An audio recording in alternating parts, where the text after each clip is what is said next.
الحمد لله رب العالمين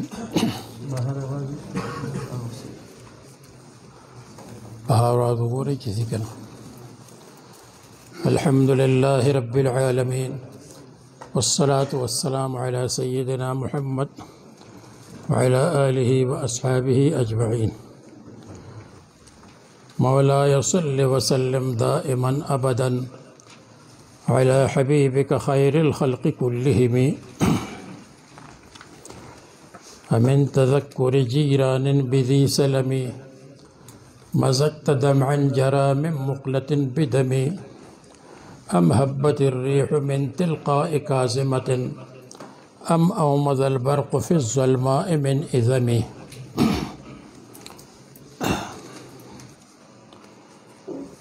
منچکم کتاب اور رسالہ کے شروع کو اغیت قصیدۃ البرده وی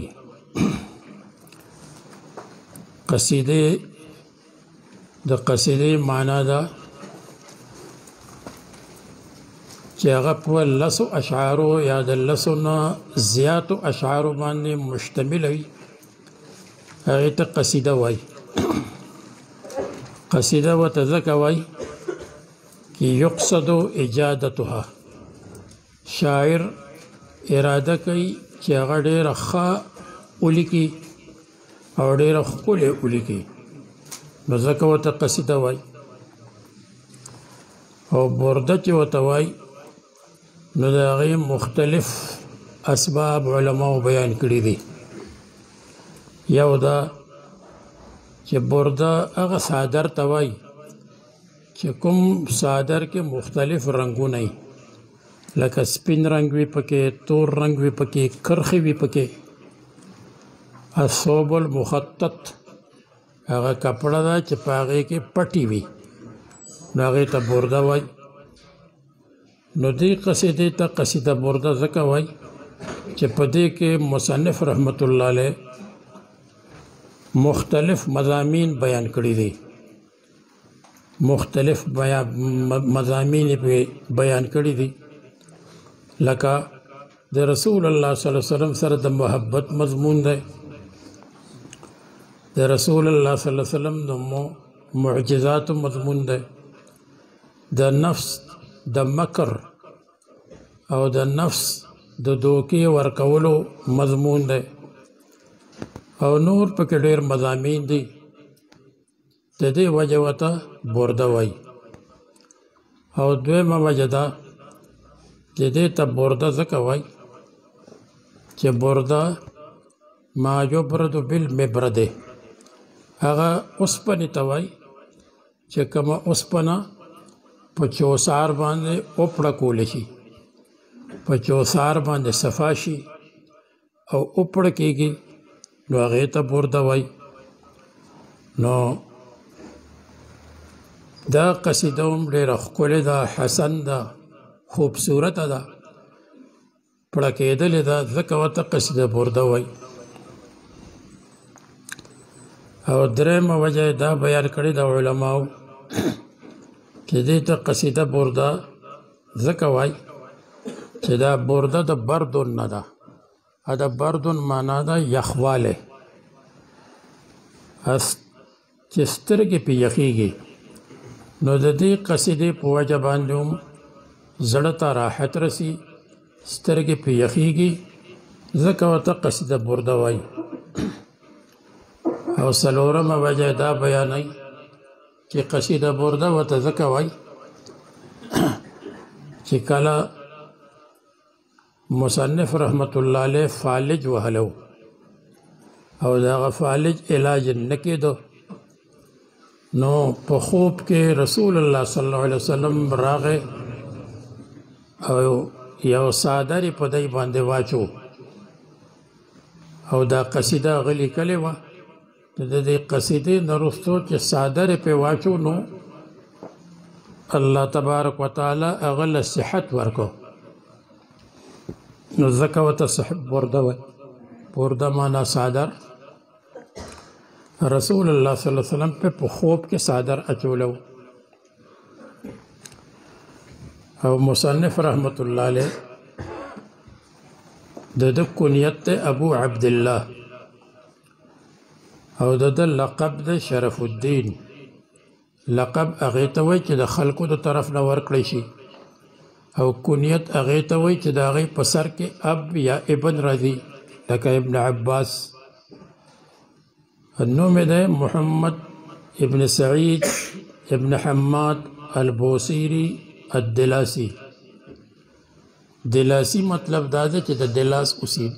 پیدا شو په دلاس کې،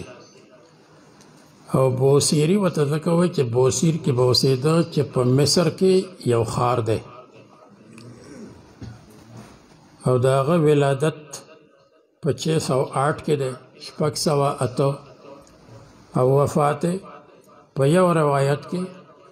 693 او په بل روایت کې 694 693 یا 694 د هغه وفات دی. او علماو دغه لیکلي دي چې فالج ورته رسېدلی او د فالج د وجې نه ډېر پریشان و، نو دا قصیده یې ولیکله. او علماو مختلف واقعات لیکلي دي، لکه یو واقعه دا ده چې یو صوفي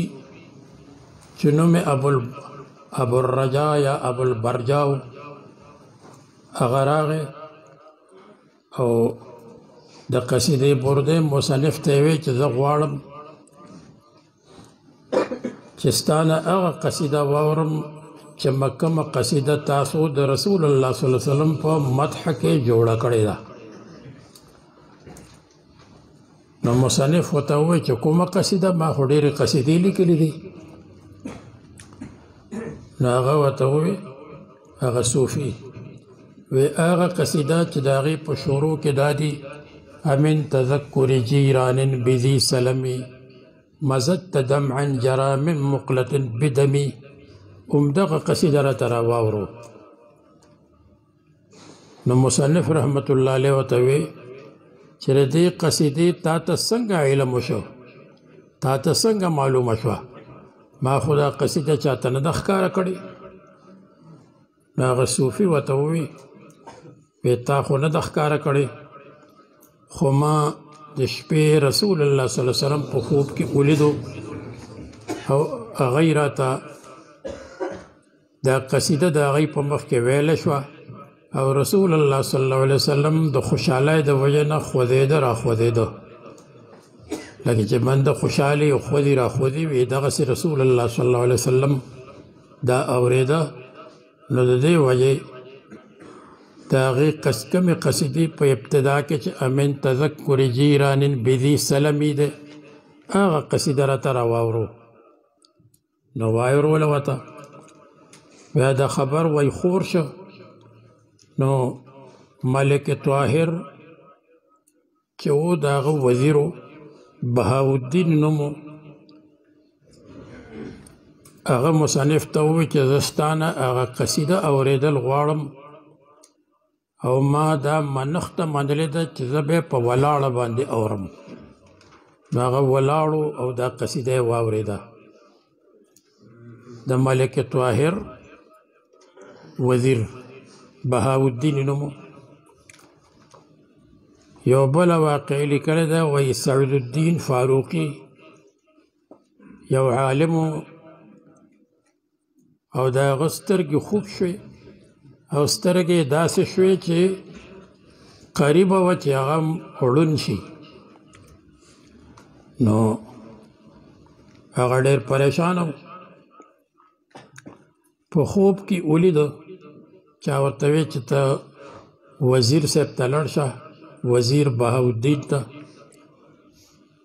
او هغه قصیده راواخله او په سترګو باندې کېږده، نو الله تعالی به ستا د سترګې روغې کړي. نو هغه لاړ او دا قصیده د هغه وزیر نه راواغسته او په سترګو باندې کېښوده، نو الله تعالی وله شفا ورکړه. نو دا ډېره مبارکه قصیده ده او په دې کې بعضې اشعار داسې راغلي دي چې هغه په ظاهره د علماء دیوبند د طریقې نه مخالف دي، نو مونږه چې کومه شرح لیکلې ده الدرة الفرده په هغې کې د هغه اشعارو صحیح تعویل هم کړی دی چې هغه د علماو دیوبندو د مسلک سره موافق وي. دا قصیده من تذکر جیران بذی سلمی د دې په شروع کې بسم الله الرحمن الرحیم خوشته خو حمد پکې نشته او په کومو روایاتو کې چې د حمد ذکر ده نو هغه د قصیدې برده حصہ نه ده بلکې هغه د ځان خلکو جوړ کړي دي. نو د دې په ابتدا کې چې حمد نه دی راوړی بسم الله خو پکې شته نو د دې وجه دا ده چې کله شاعران اشعار لیکي نو د هغې په ابتدا کې تشبیب کوي حمد پکې نه راوړي تشبیب کوي او تشبیب دې ته وایي چې شاعر د خپل ځوانۍ حالات بیان کړي د خپل عشق او د محبت حالات بیان کړي نو په قصیدې په ابتدا کې عمدغه طریقه ده. نو د دې وجه مصنف رحمت الله علیه د خپل قصیدې په ابتدا کې حمد نه دی ویلی او که څوک دا ووایي چې په حدیث کې خو راځي چې د په کوم کتاب کې یا په کومه خطبه کې چې حمد نه وي نو هغه لړډی او بوچې وي او ناتمامه او ناقصه وي نو د هغې جواب دا دی چې دوه قسمه کتابونه دي د هغې خو اواته جواب دي هغه اواته جواب مونږ په د قصیدې په هغه شرح کې ذکر کړي دي لیکن یو جواب به زه تاسو ته ووایم. دوه قسمه کتابونه دي یو هغه کتابونه دي چې د هغې په ابتدا کې خطبه وي نو چې د کوم کتاب په ابتدا کې خطبه وي او په هغه خطبې نه وروسته پکې ذکر شوي وي چې ما دا کتاب څنګه ولیکه ولې مې ولیکه کوم حالاتو نو په هغې کې خطبه وي په هغې کې حمد وي او د کومو کتابونو په ابتدا کې چې خطبه نه وي نو هغه مشابه دي د رسول الله صلی الله علیه وسلم د خطونو سره نو لکه په خط کې چې خطبه نه وي نو په هغې کې بسم الله وي نو دغسې هغه کتابونه چې د هغې په ابتدا کې هغه خطبه او د خطبې نه علاوه هغه مضمون پکې نه وي چې ما دا کتاب ولیکه د دې څه باعث نو په هغې کې هم خطبه نه وي لکه په سلم کې خطبه نشته په همدغسې په بخاري شریف کې نشته خطبه نو د هغې په د کوم کتاب په ابتدا کې چې خطبه نه وي نو په هغې کې حمد هم نه وي چې خطبه پکې وي نو هغې کې حمد وي ځکه په خطبه کې به رسول الله صلی الله علیه وسلم حمد ذکر کو. دا هم علماو لیکلي دي وایي چې امام بوصیری رحمت الله علیه رحمت الله علیه یعنی د قصیدې برده چې کوم مصنف دی هغه چې کله دا شعر هو دا مصرع وی فمبلغ العلم فيه انه بشر نو د بل مصرع ورپسې چې کومه مصرع ده نو هغه په ذهن ته نه راتله نو رسول الله صلی الله علیه وسلم ورته په خوب کې ووی چې فمبلغ العلم فيه انه بشر وانه خير خلق الله كلهم نو د رسول الله صلی الله علیه وسلم په برکت باندې دا شعر پوره شو او ما تاسو ته ووی چې د قصیدې په ابتدا کې چې کوم خلق دا وایي چې حمد شته الحمد لله منشي الخلق من عدمي ثم الصلاة على المختار في القدم دا شعر الحاقی ده دا شعر د قصیدې حصہ نه ده او امام بوصیری رحمت الله علیه د 14 کالو چې حفظ وکړ او بیا علم حاصل کو. امام سیوطی رحمت الله علیه او ابن عماد حنبلی او نور ډیرو مصنفینو د فضائل او مناقب بیان کړي دي او د صوفیو او په تصوف کې د چې کوم شیخون ابو العباس احمد مریسی ابو العباس احمد دای شیخ او ابو حیان اندلسی د په شاګردانو کې د ابن سید الناس اشبیلی د په شاګردانو کې د لوی لوی شاګردانی تیر شوي دي. په شورو کې به د عمراو او د بادشاهانو او د وزیرانو سره ناس پاستو او د هغوی صفتونه به کول. بیا په آخر کې توبه ویستا او خالص تصوف پرنګ کې اشعار ہوئے او د عمراو او د بادشاهانو هغه دربارونه پرېښودل او د دوی وفات په اسکندریه کې دی. اسکندریه په مصر کې یو مشهور ښار دی چې هغه سلطان سکندر جوړ کړی دی. هغه سلطان سکندر نه دی چې هغه بادشاه دی او مسلمانو او د هغه قصه په قرآن کریم کې راغلی دا بل و سکندر مقدوني او سکندر رومي نه و. نو د هغه په نوم چې کوم ښار جوړ دی نو په هغې کې جومات دی، جومات سره د مزار دی او هلته کې دفن شوی دی. او د دې قصیدې چې موږ ورته قصیده برده وایو، قصیدة البرده، د دې خپل نوم دی الکواکب الدراریه فی مدح خیر البریه. الکواکب الدراریه هغه ستوري چې هغه پړکېدونکي دي فی مدح خیر البریه د رسول الله صلی الله علیه وسلم په مدح او په تعریف کې او مشهوره ده په قصیده برده باندې. او څوک ورته قصیده برده وای او څوک ورته قصیده برعه وای. نو برده معنا خو تاسو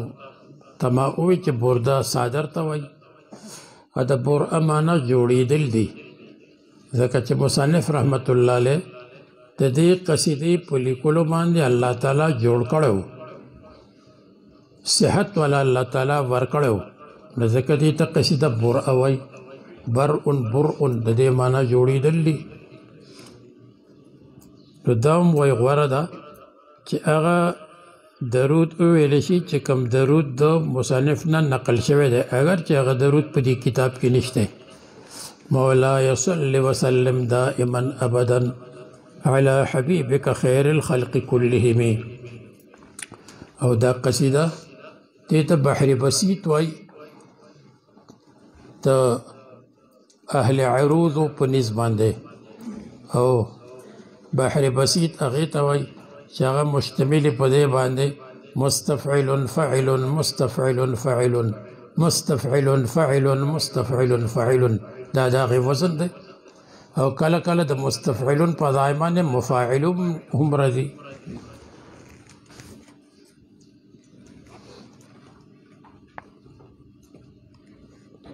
نو فرمایي من تذكر جيران بذي سلمي مزدت دمعا جرى من مقلة بدمي. دا په ظاهره خو د عشق او د محبت حالات دي، لیکن په حقیقت کې د رسول الله صلی الله علیه وسلم سره د عشق او د محبت حالات بیانوي. فرمای امن تذکر جیران بذی سلمي، آیا د یادولو د ګاونډیانو نه بذی سلمي چې هغه په ذی سلم مقام کې دي. مزجت دمعن تا یو ځای کړي دي اوښکې، میلاو کړي دي او یو ځای کړي دي اوښکې. جرا هغه اوښکې چې هغه بهیږي، هغه بهیدلي دي. من مقلتن د سترګو د ګولو نه، مقلتن د سترګو ګولای ته وایي. بدمین د وینې سره،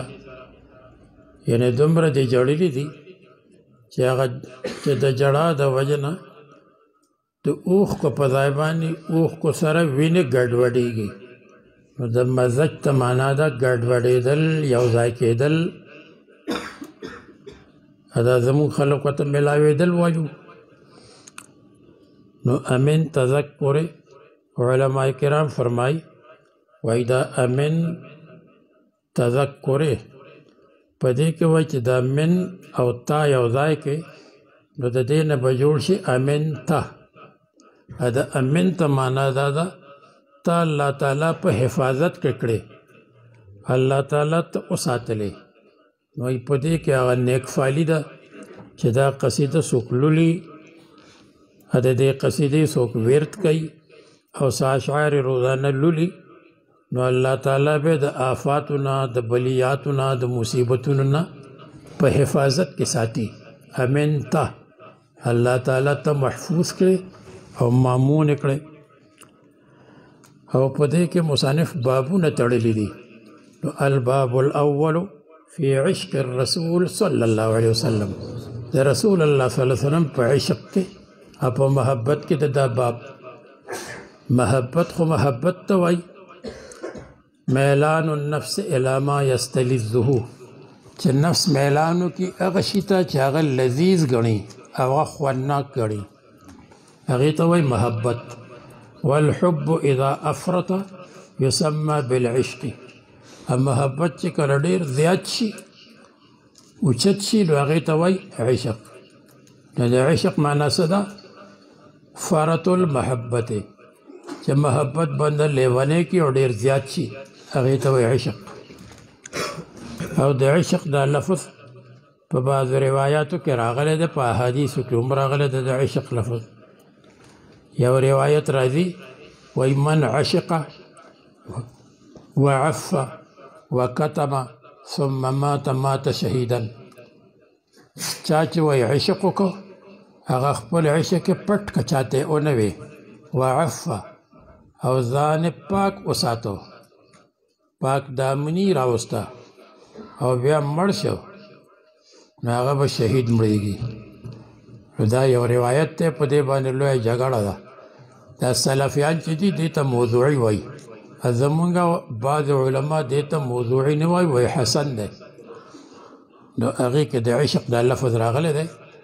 او عبدالله غماري یا احمد غماري غماریان ډېر زیات تیر شوي دي سرو پنځه شپږ وروڼو نو په هغې کې یو ورور دی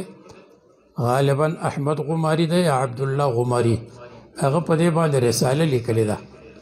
او د هغې رسالې نوم دی درء الضعف یا درء الضعف عن حدیث من عشق وعف درء الضعف ضعیفوالی لرې کول دي د دې حدیث نه چې من عشق وعف نو هغه دا حسن ثابت کړی دی رساله لیکلې ده هغه رساله خو میلاویږي نه خو دا ښه ده په انټرنیټ کې شته وړه غوندې رساله ده ما خو رساله کتلې وه بیا راته پته ولګېده چې په انټرنیټ کې شته نو خیر دا خو هسې خبره پکې راله امن تذکر جیرانن آیا د یادولو د ګاونډیانو نه د ګاونډیانو نه څوک مراد دي جیران د جار جمع ده لکه نیران د نار جمع ده د جیران نه مراد ده محمد صلی الله علیه وسلم آیا د یادولو د محمد صلی الله علیه وسلم نه چې هغه به ناسته کوله په ذی سلم مقام کې نو د هغه د یادولو د وجې نه ته اوښکې تویوې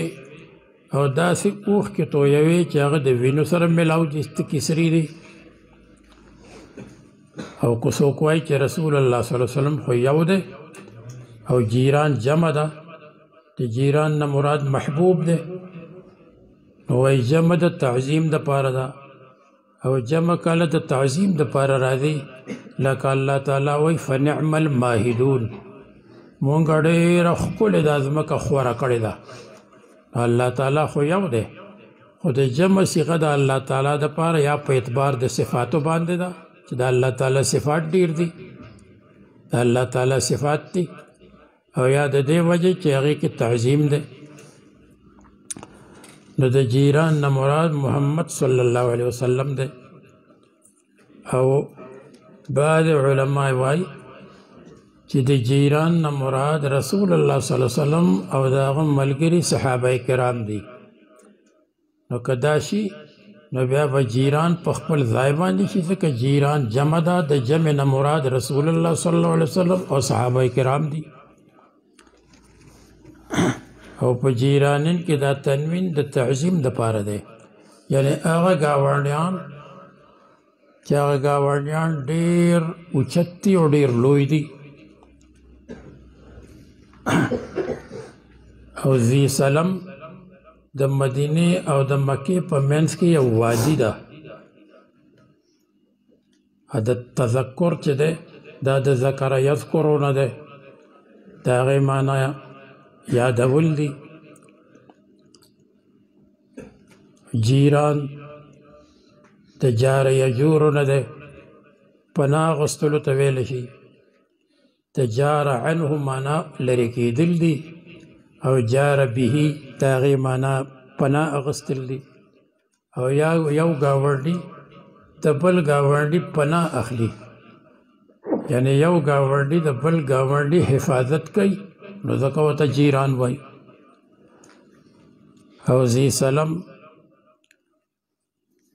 دې کې یو توجه دا ده چې ذی سلم نه مراد دی هغه وادي چې هغه د مکې او د مدینې په منځ کې ده. او دویم توجه دا ده چې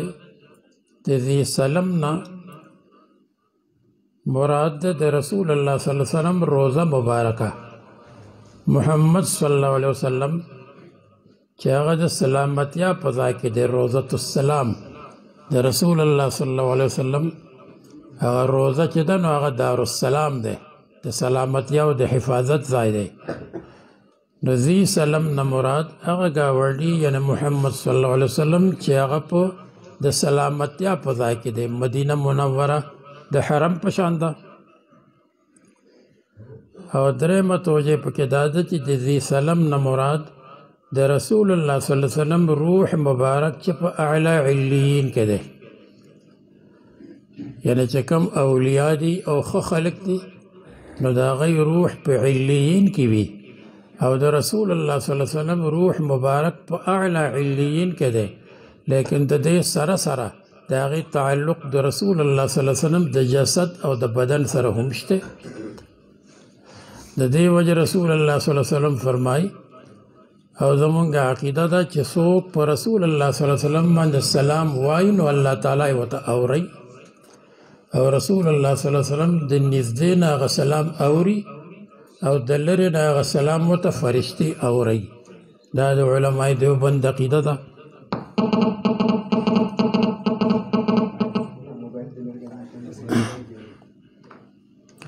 نو د ذی سلم نه مراد ده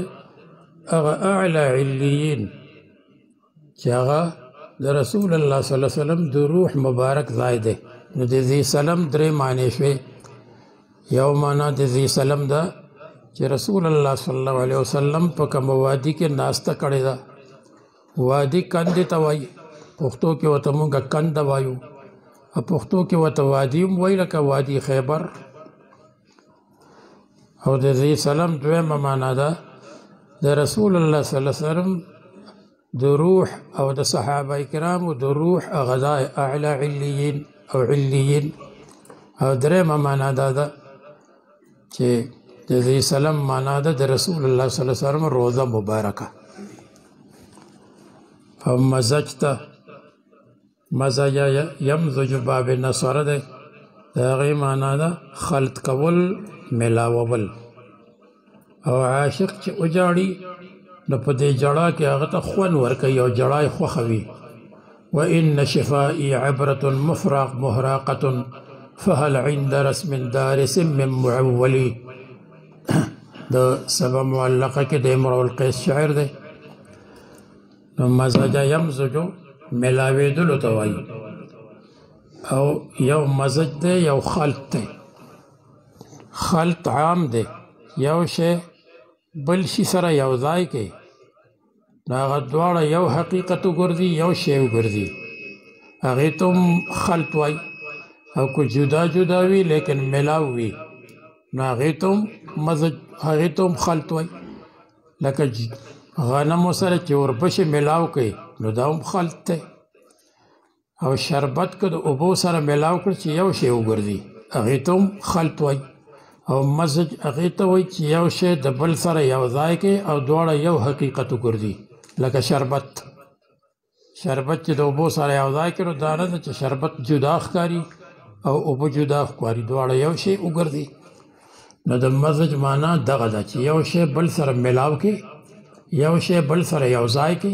او دواړه یو شی وګرځي بالکل جدا کېږي نه او دمعا اوښکو ته وایي او دا د باب فتح نه هم راځي او د باب نصر نه هم راځي دمع یدمعو اوښکې تویولو ته وایي او د اوښکو او چې بنده جاړي نو د هغې ډېر قسمونه دي او د هغه جړا چې څه قسمونه دي نو هغه ما په دې جمله کې جمع کړي دي فرحمني کې فا فرح د خوشحالۍ د وجه نه جړه کله کله بنده ډېر خوشحاله شي د خوشحالۍ د وجه نه جاړي او په حدیث کې دي مثالونه موجود دي خو زه نشم بیانولی وخت کمی او دویم د خوف د وجه نه د یارې د وجه نه لکه ماشوم یریږي نو جاړي نو په فا کې دوه رالل فرحمني د فې نه وروستو حمزه دی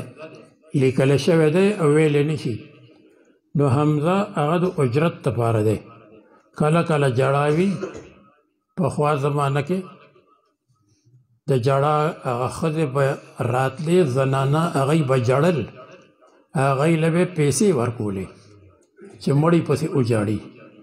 نو هغې ته وایي بکاء اجرت دا دریم قسم شو او فرحمني کې را ده رې د رحمت دپاره یعنی هغه جړه چې په چا باندې خفه شي او په چا باندې رحم وکړي او د هغه د وجې نه جاړې یا کوم مریض ته تکلیف دی هغه جاړي او ته ورسره هم جاړې نو دا د رحمت دپاره ده او فرحمني کې ح د حزن دپاره ده د غم د وجې نه جړه هغه خو ښکاره ده ټول پېژني او میم دی په میم کې د مرض د وجې نه جاړي دویم نمبر میم کې موافقت دی ټول خلک جاړي دی ورسره هم جاړي اگر چې ده ته پته نشته چې ولې جاړم زه د موافقت د وجې نه او میم کې یو دی منافقت د زړه نه نه جاړي د پاسه نه جاړي لکه د یوسف علیه السلام وروڼه خپل پلار ته رالل او جړا یې شروع کړه د زړه نه نه جړل د پاسه نه جړل نو هغې ته وایي د منافقت هغه جړه هسې د پاسه نه جړېدل او میم کې یو اشاره ده محبت ته د محبت د وجې نه جړل چا سره محبتي او د محبت د وجې نه جدایي او فراق راشي نو هغه فراق د وجې نه چې جاړي نو هغې ته هغه هم په میم کې راله د محبت د وجې جړېدل او په آخر کې نون دی نو نون اشاره ده جبن ته جبنون معنا ده جبنون بزدلی ته وایي بزدله دی نه جاړي اگر چې د جړا څه ظاهره سبب نشته لکه یو ماشوم چا دغه ته بوته زو چې دا ځناوري پکې نو چې کله په هغې کې هغه زمری وغړمبېږي نو ماشوم په ژړا شي نو دا د بزدلۍ د وجې نه جاړي ځکه چې کوم زمری دی نو هغه خو په پنجره کې بند دی او چې په پنجره کې بند دی نو هغه خو بهر نشي راوتی خو دی هم د بزدلۍ د وجې نه جاړي نو دې ته وایي د بزدلۍ هغه جړه نو دا د جړا هغه قسمونه دي حافظ ابن قیم په خپلو کتابونو کې بیان کړي دي او موږ په شرح کې په تفصیل باندې لیکلي دي نو مزجت دمعا او زما خو حافظه کمزورې ده چې کوم شی په جمله کې رانولم نو هغه راته نه یادېږي نو ما دا ټول قسمونه په فرحمني کې راوستي دي فرحمني کې فی اشاره د خوف ته فی اشاره د فرح ته حمزه اشاره د اجرت ته او فرحمني ری اشاره د رأفت ته او رحمت ته او حا اشاره د حزن ته او په میم کې څلور رالل دا لس قسمه شو او د دمعن نه مراد اسم جنس دی یو اوښ که نه ده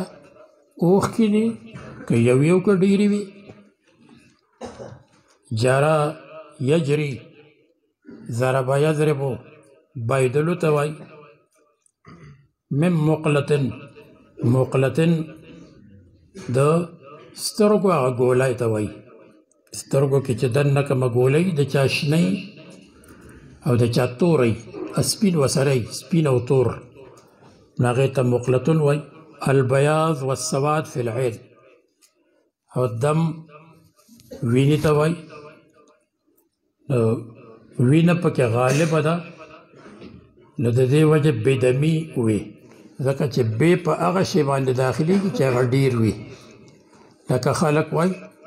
ما شربت یو ځای که د اوبو سره نو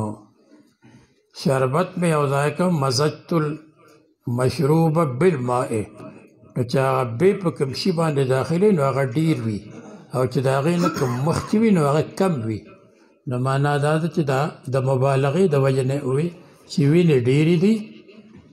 او اوښکې کمې دي نو دې کې مبالغه مراد ده او دمیه یدمه سمع یسمعون راځي دمیه یدمه معنا ده اوښکې تویول او اوښکې ورکول ورپسې شاعر دی وایي ام هبت الریح من تلقاء کاظمة او اومض البرق في الظلماء من اذم ام هبت الریح یا الوتل د هوا من تلقاء کاظمة د طرف د مدینه منورې نه د کاظمة نه مراد د مدینه منوره د هغې د طرف نه دا هوا رالوتې ده نو ځکه ته جاړې ځکه محبوب دې رایاد شه نو ام هبت الریح دا ام یا متصله ده یا منفصله ده چې ام متصله شي نو د دواړو کلامونو په منځ کې اتصال ده نو معنا دا ده چې آیا ګاونډیان دې رایاد شو یا د هغه طرف نه هوا راوالوته او که ام منفصله شي نو هغه په معنا د بل راځي بل او حمزه بل اهبت الریح بلکې راوالوته هوا من تلقاء کاظمة د مدینه منورې د طرف نه هغه مدینه منوره چې هغه په ټاون کې ده او مض البرق یا را اوپړه کېده برېښنا چې دا اسمان بریښي اسمان کې پړکاوي فی الظلماء په تیارو کې په تیارې کې من اذم د اذم غر نه اذم د غر نوم دی د مدینې منورې په خوا کې چې کوم غر دی نو هغې یو غر دی نو هغې ته اذم وایي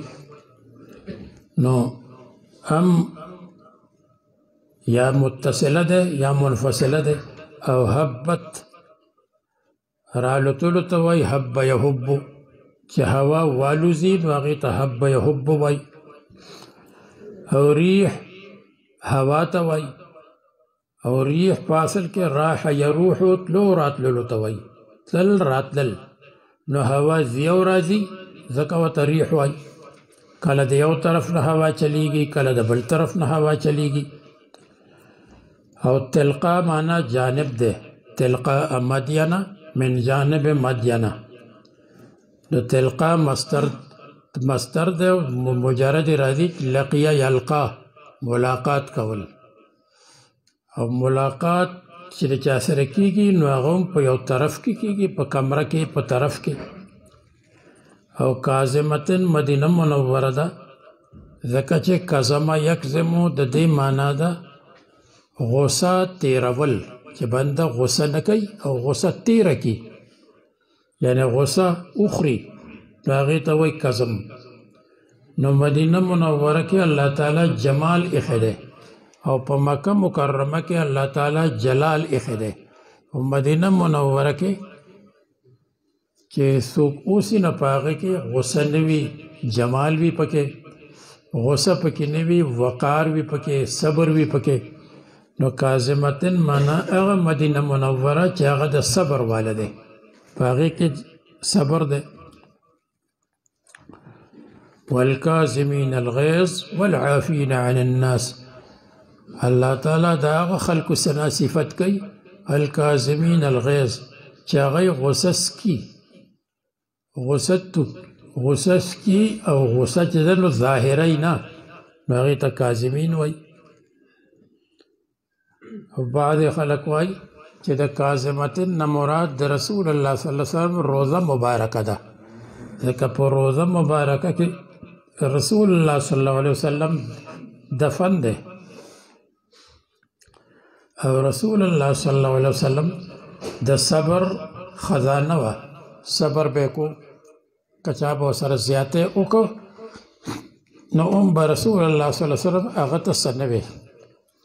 کچا به د دین سره زیاته وکړو او د دین پوله به ماته کړه نو بیا به رسول الله صلی الله علیه وسلم بدله اخسته، د خپل ځان دپاره به بدله نه اخسته. کچا به سره زیاته وکړو نو معاف کو به. والعافین عن الناس. نو یا آیا راوالو ته هوا، او د هوا نه مراد یا ریح الصبا ده، یعنی د سحر په وخت کې چې دا ښکلې هوا راځي او هوا الوځي نو هغې ته وایي ریح الصبا، او هغه نرمه ښکلې هوا وي، بنده پرې خوشحاله وي.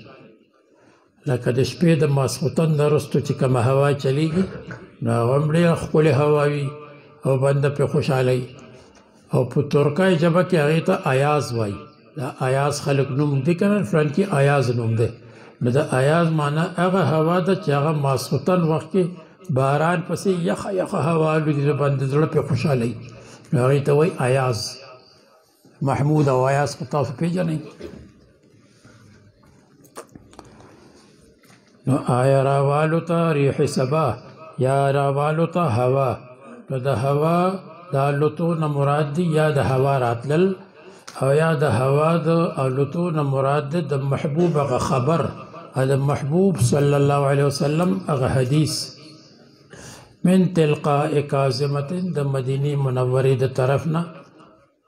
یا د رسول الله صلی الله علیه وسلم د روزې د طرف نه، چې د رسول الله صلی الله علیه وسلم روزه ده. رسول الله صلی الله علیه وسلم چې کله مدینې منورې ته به نږدې شو نو په حدیث کې راځي اوضع راحلته، هغه سورلي به تیزه کړه. د رسول الله صلی الله علیه وسلم هغه سورلي به تیزه شوه د مدینې منورې د محبت د وجې نه. نو مدینې منورې سره محبت د ټولو مسلمانانو ته. د دې وجې حضرت عمر رضی الله عنه دعا کړې وه یا الله زما شهادت نصیب کې، په مدینه منوره کې مې شهادت نصیب کې، ځکه چې په مدینه منوره کې شهادت وي نو په مدینه منوره کې به دفن شي. چې مدینه منوره کې دفن شي نو رسول الله صلی الله علیه وسلم وایي چې د ټولو نه اول به هغه خلک راپاسي په قیامت کې چې کوم په مدینه منوره کې ما سره دفن دي، یعنی هغوی به د رسول الله صلی الله علیه وسلم د هغه سوري د لاندې او د رسول الله صلی الله علیه وسلم سره به معیت پې نصیب شي. نو وایي آیا راوالو ته هوا د طرفه د مدینې منورې نه او مزل برقو، یا را وپړکېدو او مزه پړکېدلو ته وایي، او مجرد و مزه یا میزو ضرب یضربو پړکېدل. البرقو برق برق یبرقو سمع یسمعو، برېښنا ته وایي چې کومه برېښنا را وپړکېږي. فی الظلماء د ظلما نه مخکې موصوف حذف دی، یعنی فی اللیلة الظلماء، په هغه شپه کې چې په هغې کې تیاره ده. او ظلما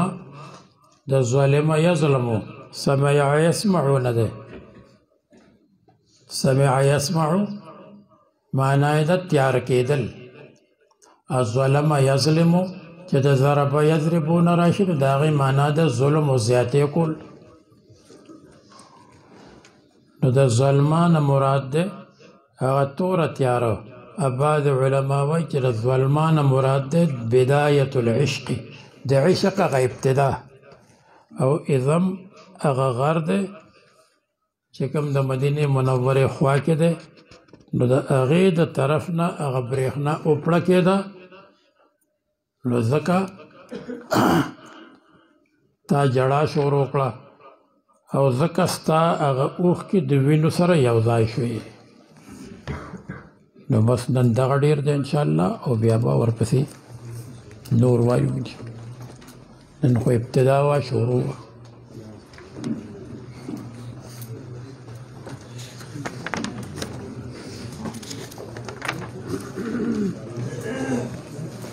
بسم الله الرحمن الرحيم الحمد لله رب العالمين والصلاة والسلام على محمد وآله وأصحابه أجمعين دا من شروع کو دا سراجی دا هذا دي خپل نوم علماء کرام وی الفرائض السراجية دا علم میراث هغه مسائل دي چې هغه سراج الدین ته منسوب دي او سراج الدین د مصنف لقب ده لقب هغه ته وایي چې د خلکو له طرف نه ورکړی شوی کنیت هغه ته وایي چې د هغې په شروع کې اب یا ابني نو سراج الدین او محمد نوم ده محمد ابن محمود ابن عبدالرشید السجاوندی او سجاون په افغانستان کې په لوګر کې لوګر صوبه ده کابل ته نږدې به چرته نو د غر د پاسه یو کلی دی هغې ته سجاون وایي د هغه ځای مصنف اوسېدونکی دی رحمت الله علیه په 600 مشهوره دا ده چې سن 600 کې یعنی 600 کې د هغه وفات شوی دی او اکمل الدین بابرتی چې هغه مشهور فقیه تیر شوی دی ابن کمال بادشاه ټولو د دې شرح لیکلي دي او علامه مسعود تفتزانی چې امام تفتزانی ورته وایي سید شریف جرجانی ټولو د دې شرح لیکلي دي او مصنف رحمت الله علیه په خپل هم د دې شرح لیکلې ده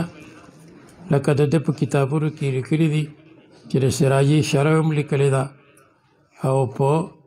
حساب کې التجنیس لیکلی دی تجنیس په الحساب په حساب کې لیکلی دی او په جبر مقابله کې یو رساله لیکلې ده چې هغه هم د حساب دی او د رسول الله صلی الله علیه وسلم په سیرت کې یو کتاب لیکلی دی ذخائر النثار د هغې نوم دی او هغه مفقود دی ذخائر النثار فی اخبار سید الابرار مختلف کتابونه لیکلي دي او نور حالات ډېر معلوم نه دي دومره علما لیکي چې په سن 600 کې د هغه وفات شوی دی او سجاون د افغانستان خلک یې پیژني د افغانستان خلک چې وي نو هغوی هم هغه سجاون ته ډېر کم تلي ځکه هغه د غر د پاسه کلی دی نو څوک ورته ځي او څوک ورته نه دي تلي مصنف رحمت الله علیه ویلي دي بسم الله الرحمن الرحیم په نوم د الله باندې شروع کوم الرحمن چې هغه ډېر زیات رحم کوونکی دی په ټولو باندې رحمان چې په ټولو باندې رحم کوي په کافر هم کوي په مسلمان هم کوي په ځناورو هم کوي په حشراتو باندې هم کوي په ټولو باندې رحم کوي او رحیم انتهایی رحم کوونکی دی په آخرت کې رحمان اکثر د دنیا سره لګي اکثر او رحیم د آخرت سره لګي او بعض علما وایي رحمان معنا رحمان هغه دی چې هغه نعمتونه ورکوي او رحیم هغه دی چې هغه مصیبتونه لرې کوي دافع النقم نو رحمان معنا جالب النعم د رحیم معنا ده دافع النقم مصیبتونه لرې کوي او بعضې وایي چې رحمان واسع الرحمت ده رحمت وسیع و کثیر ده او رحیم کثیر الرحمت فی الاخرت په آخرت کې ډېر زیات رحم کوي بعضې وایي رحمان هغې ته وایي چې هغه ورکوي بغیر د سوال نه سوال ته نه کوي ورکوي لکه ډېر خلک سوالونه نه کوي الله تعالی ولا نعمتونه ورکوي. رحیم هغې ته وایي چې څوک د هغه نه سوال ونه کړي نو په هغه باندې غوسه کېږي او خفه کېږي. نو الله تبارک وتعالی بغیر د سوال نه بلا نعمتونه راکړي دي. مونږ یې پیدا کړي یو نو مونږ خو سوال نه کړی. او رحیم دی، داسې رحیم دی چې که څوک سوال ونه کړي نو الله تعالی پې غوسه کېږي. الله یغضب ان ترکت سؤاله وبنی آدم ان سألت فیغضبو. شاعر وای الله یغضب ان ترکت سؤاله، الله تعالی غوسه کېږي که سوال ته ونه کړې نو الله تعالی په دې باندې غوسه وي. وبنی آدم، او دا انسان چې دی وړوکی غوندې بند آدم، اذا سألت فیغضبو، که د هغه نه بیا سوال کوي نو هغه له غوسه ورځي. الله تعالی رحمان دی او رحیم دی لکه تاسو چې واورېدل. او بیا الحمدلله رب العالمین. علما وایي الشکر لله اونوي الحمدلله اوي، ځکه چې شکر د نعمت په مقابله کې او حمد د نعمت په مقابله کې وي او که نه وي نو حمد عام دی، ځکه الحمدلله اوي. یا حمد ځکه وي چې شکر د نعمتونو په مقابله کې او حمد د نعمتونو په مقابله کې هم دی، او حمد د نعمتونو نه علاوه د الله تعالی په صفاتو کمالیو باندې هم دی. د الله تعالی چې کوم صفات کمالیه دي هغه صفات سبعه چې ورته وایي په شرقاید او په علم عقاید کې، موصوف رب ہے علم سے، قدرت بھی تام ہے، و سمع و بصر حیات ارادہ کلام ہے. دا صفات سبعه چې وایي که نه، ما تاسو ته وایي چې زما حافظه کمزورې ده نو دا مې په شعر کې را جمع کړي دي. موصوف رب ہے علم سے، قدرت بھی تام ہے، و سمع و بصر حیات ارادہ کلام ہے. نو دا صفات سبعه چې د الله تعالی دي، نو د دې په مقابله کې چې کوم حمدونه هغې ته هم حمد ویلی شي. او په حمد کې الف لام جنسي دي یا استغراقي دي، هغه تاسو پوهېږئ، ستاسو کار پوهېږي، بیا هم ویلي دي. د زمخشري په نیز باندې جنسي دي او د جمهور په نیز باندې استغراقي دي. ټول ثنا صفت الله تعالی لره دي. یا الحمدلله د حمد هغه جنس چې کوم یو حمد دی هغه الله تعالی لره دی. د حمد تعلق د لسان سره دی، د شکر تعلق د لسان، د جنان، د ارکان ټولو سره دی چې هغه پالون کې د ټولو مخلوقاتو دی. حمد الشاکرین که حمد الشاکرین، لکه شکر والا چې ډېر په اخلاص باندې حمد وایي، ځکه د شکر د نعمت په بدله کې دی. شکر فعل ينبئ عن تعظیم المنعم، هغه کار کول دی چې د منعم هغه انعام په هغې باندې د منعم احسان کوونکي تعظیم کولی شي، نو هغې ته وایي شکر. د شکر دویمه معنا ده صرف النعمت، نعمت خرج کول دی فی محل یرضاه الله، په هغه ځای کې چې د الله خوښه وي. لاس هغه ځای کې وښوده چې کوم ځای کې د الله خوښه وي، او همدغسې سترګې هغه ځای کې استعمال کې چې کوم ځای کې د الله تعالی خوښه وي، کوم ځای کې الله تعالی پې رضا وي. غوږ هغه ځای کې استعمال کې چې د الله تعالی خوښه وي. او اسانه ترجمه به دا چې شکر څه ته وایي، صرف النعمت فی محلها، نعمت خرج کول دی په هغه ځای کې چې کوم ځای کې خرج کول پکار دي. کله کله دا تعریف داسې ګراني چې بنده هغه معرف پیژني او هغه تعریف نه پیژني، وایي دا تعریف لا څه دی. نو پکار دا ده چې داسې تعریف کیږي چې هغه تعریف بالکل آسان وي او هغه معرف د بنده په ذهن کې راشي. نو داسې تعریف لکه تفسیر دومره اوږد تعریف کوي چې بنده حیران شي چې دا څه تعریف یې کړی دی. لیکن د تفسیر چې دا تعریف شي هغه علم د چې په هغې باندې د الله تعالی د قرآن کریم مطلب باندې بنده پوهیږي. علم يعرف به مراد الله تبارک وتعالى في القرآن. په قرآن کریم کې د الله تبارک وتعالى چې څه مراد ده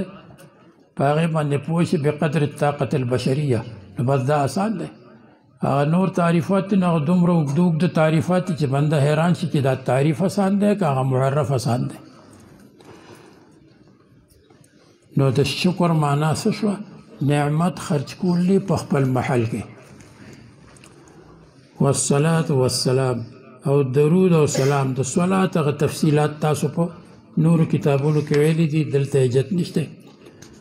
علی خیر البریه، صلات او سلام دواړه جمع کول غوره دي.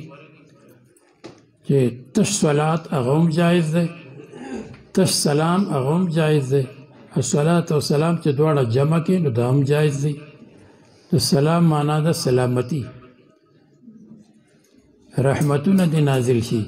او سلامتی ده د الله تعالی له طرف نه د نقصان او د عیب نه.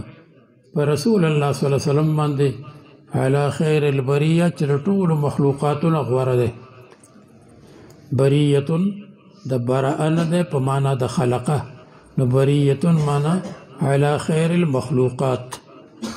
مخلوقاتونه غوره ده. او دا چې کوم علم کې مونږ شروع کوو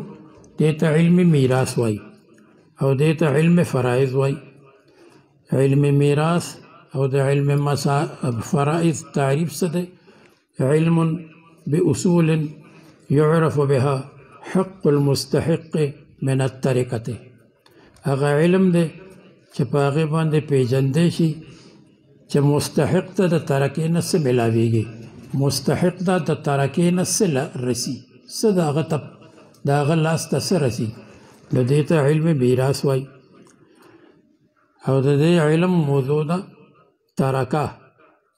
داسې مونږ خو ترکه وایو، په عربی کې ورته طریقه وایي. طریقه دا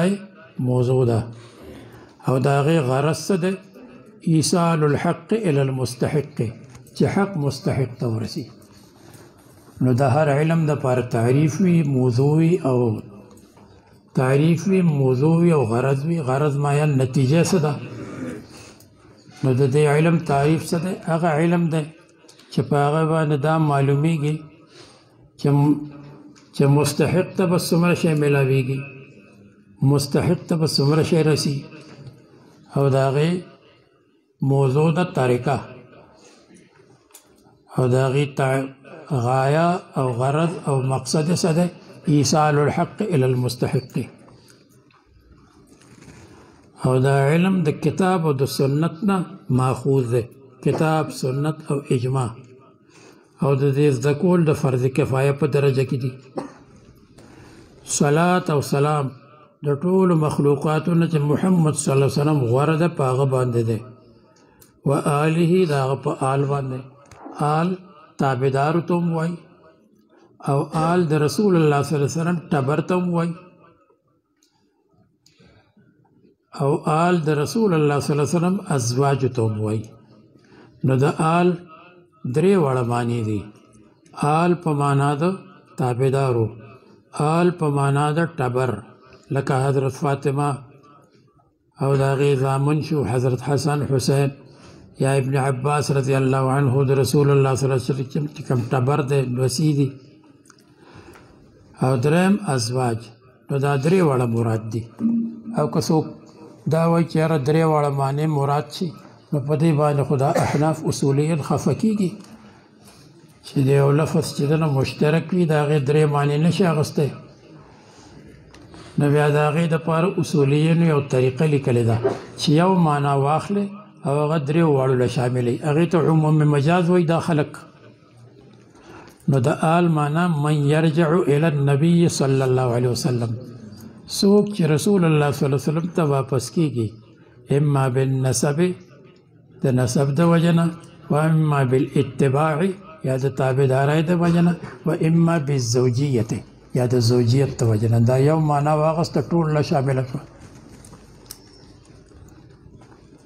الطیبین چې هغه پاک دي قلبا الطاهرین جسدن یو به قلبن شي یو به جسدن شي نو دواړه به جدا جدا شي مصنف په ابتدا کې وایي قال رسول الله صلی الله علیه وسلم تعلموا الفرائض وعلموها الناس دا علم میراث دکی او خلقو ته ورزدکی خلقو ته اوخجی فإنها نصف العلم ذکا چې دا نصف العلم ده نصف العلم اولی ذکا يتعلق بالموت نور علوم داسری يتعلق بالحياة وهذا يتعلق بالموت نموت یو ده او حیات دو دی نو دا نصف شو یا وای دا ذکا نصف العلم ده چې یو هغه علم ده چې دا غیر تعلق ده اختیار سره ده اختیاری ده یا هغه ملکیت ده چې دا غیر ملکیت تعلق ده اختیار سره لکه یو شی ده واغستو یو هغه شی ده چې دا غیر تعلق وي د استقرار سره مجبور یو هغه شی ستا په ملکیت کې راشي نو دې ته نصف العلم ځکه وایي هذا مونږ علما ویلي دي چې د میت د ترکې سره تعلق راځي حقوق اربعه سلور حقونه مرتبه چې هغه مرتب دي لومبه يبدأ بتکفینه وتجهیزه داغه کفن او داغه دفن تجهیز معنی تیارول چې قبر ته تیار کی بغیر د تبذیر نه یعنی بغیر د اسراف نه ولا تقتیر او بغیر د بخل نه بیا به داغه قرضونه ادا کړی شي د ټول هغه نه چې داغه مال پاتې دی یعنی پاغه کې ټول مال لاړ شي نو خیر د په قرض کې بیا به داغه وصیتونه چې د نو هغه به جاری کړی شي د ثلث د ما بقیه نه بعد الدین د دین نه رستو بیا به باقي تقسیم کړی شي د وارثینو په منځ کې د کتاب د سنت او د اجماع د وجنه